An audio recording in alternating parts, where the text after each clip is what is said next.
ಎಲ್ಲರಿಗೂ ನಮಸ್ತೆ. ಸೌಮ್ಯ ಸುರೇಶಾಚಾರ್ ಯೂಟ್ಯೂಬ್ ಚಾನಲ್ಗೆ ಸ್ವಾಗತ. ನಾನು ಸೌಮ್ಯ. ಶ್ರೀ ರಾಘವೇಂದ್ರ ಸ್ವಾಮಿ ಜೀವನ ಚರಿತ್ರೆ.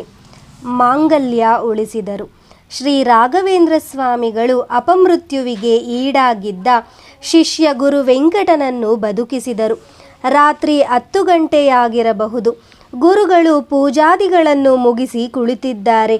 ಆಗ ಇದ್ದಕ್ಕಿದ್ದಂತೆ ಅಂದು ಬೆಳಿಗ್ಗೆ ಹರಿಸಿ ಬಂದಿದ್ದ ಆ ಹುಡುಗಿ ಅಲಂಕರಿಸಿಕೊಂಡಿದ್ದವಳು ಅಳುತ್ತಾ ಬಂದು ನಮಸ್ಕರಿಸಿದಳು.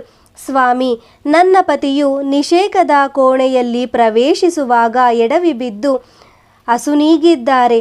ವೈದ್ಯರು ಬಂದು ಪರೀಕ್ಷೆ ಮಾಡಿ ಏನು ಉಪಯೋಗವಿಲ್ಲ ಎಂದು ನುಡಿದರು. ನೀವೇ ನಮಗೆ ದಿಕ್ಕು ಎಂದು ರೋಧಿಸತೊಡಗಿದಳು. ದಯಾಳುಗಳಾದ ಶ್ರೀ ರಾಘವೇಂದ್ರರ ಹೃದಯ ಕರಗಿತು. ಶ್ರೀ ಮೂಲರಾಮನಿದ್ದಾನೆ, ಚಿಂತಿಸಬೇಡಿರಿ ಎಂದು ಸಾಂತ್ವನ ನೀಡಿ ಸ್ವಲ್ಪ ಹೊತ್ತು ಧ್ಯಾನಾಸಕ್ತರಾದರು. ಎಚ್ಚೆತ್ತು ನಮ್ಮ ಆಶೀರ್ವಾದ ಸುಳ್ಳಾಗದು.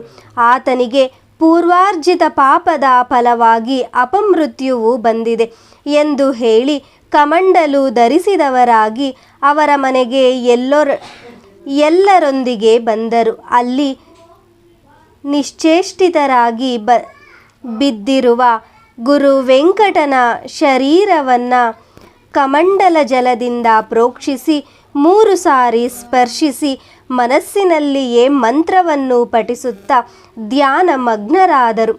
ಆಶ್ಚರ್ಯ!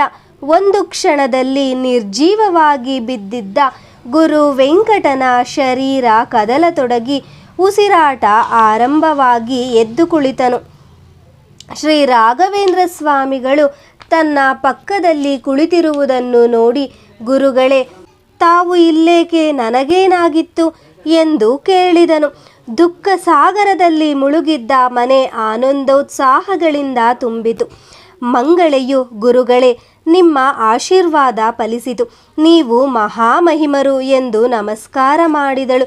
ಗುರುಗಳು ಮುಗುಳ್ನಕ್ಕು, ಮಗಳೇ, ಎಲ್ಲವೂ ಶ್ರೀ ಮೂಲರಾಮನ ದಯೆ, ಆತನ ಇಚ್ಛೆ ಎಂದು ತಿಳಿ.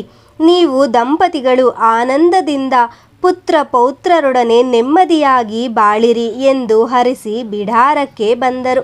ಆ ಅಗ್ರಹಾರದಲ್ಲೆಲ್ಲ ಶ್ರೀ ರಾಘವೇಂದ್ರ ಸ್ವಾಮಿಗಳು ತೋರಿದ ಮಹಿಮೆಯ ವಿಚಾರ ಹರಡಿ ಸರ್ವರು ಗುರು ಸಾರ್ವಭೌಮರನ್ನು ಕೊಂಡಾಡತೊಡಗಿದರು.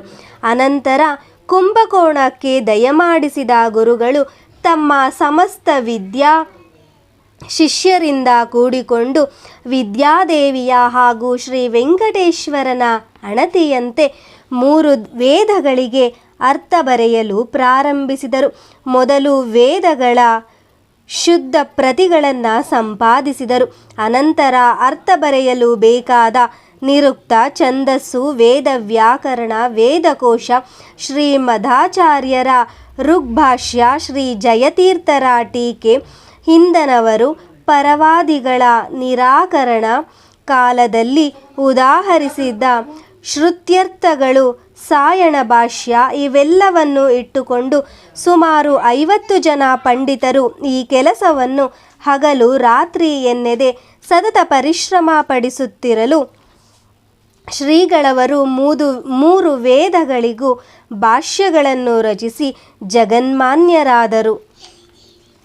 ಎಂಬಲ್ಲಿಗೆ ಶ್ರೀ ರಾಘವೇಂದ್ರ ಸ್ವಾಮಿ ಜೀವನ ಚರಿತ್ರೆಯ 50ನೆಯ ಅಧ್ಯಾಯವು ಸಂಪೂರ್ಣವಾಯಿತು. ಧನ್ಯವಾದಗಳು.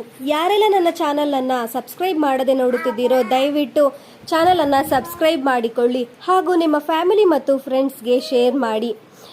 ದೇವರ ಕೃಪಾ ಕಟಾಕ್ಷ ಎಲ್ಲರಿಗೂ ದೊರಕಲಿ. ಸರ್ವೇ ಜನಾಃ ಸುಖಿನೋ ಭವಂತು.